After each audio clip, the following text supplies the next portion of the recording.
জনাইছো পৰৱৰ্তী খবৰ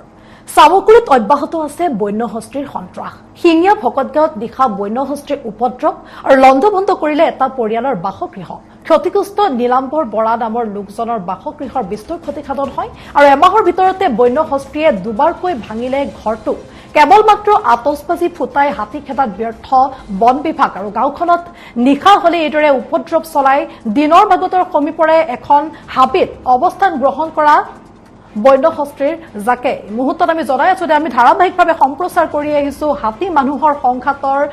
বাতৰি আমি সম্প্ৰচাৰ কৰি আহিছো আৰু এইবাৰ শিঙিয়া ভকতগাঁৱত ৰাজ্যৰ বিভিন্ন প্ৰান্তৰ সমান্তৰালকে সামগ্ৰীত অব্যাহত আছে বন্যহস্তীৰ সন্ত্ৰাস খাদ্যৰ সন্ধানতে বনাঞ্চলৰ পৰা জনাঞ্চললৈ ওলাই আহিছে হাতীৰ জাকটো আৰু শিঙিয়া ভকতগাঁৱত নিশা বন্যহস্তীৰ উপদ্ৰৱ দেখিবলৈ পোৱা গৈছে লণ্ডভণ্ড কৰিছে পৰিয়ালটোৰ বাসগৃহ আৰু ক্ষতিগ্ৰস্ত নীলাম্বৰ বৰা নামৰ লোকজনৰ বাসগৃহৰ এতিয়া বিস্তৰ ক্ষতিসাধন কৰে বন্যহস্তীৰ দলটোৱে আৰু এই ক্ষেত্ৰত আতচবাজি ফুটাই হাতী খেতাত যেন ব্যৰ্থ হৈ পৰিছে বন বিভাগ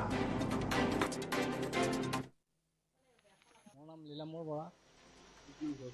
হয় আজি যোৱা নিশা ঘৰ ভাঙিছে ইয়াতে 3 মান বজাত আহি হাতী ইয়াতে এজনী আহিছে হয় মোৰ এতিয়া এই মাহতে দুবাৰ ভাঙিছে আজি 10 দিন মানৰ আগত ভাঙিছে এই ৱালখন পকা ৱাল আছিলে পকা ৱালখন ভাঙি দিলে পকা ৱালখন ভাঙোতে এই বেৰখন এজনে মোক দিছিলে বোলে বেৰখনকে মোৰ পানী তো লগাই দে যেন তেন থাক হয় বন বিভাগৰ লোকটো আহিছে যদিও মানে তেনেকে ধৰণৰ কোনো হাতী উলিয়াই নিবলৈ সক্ষম হোৱা নাই মানে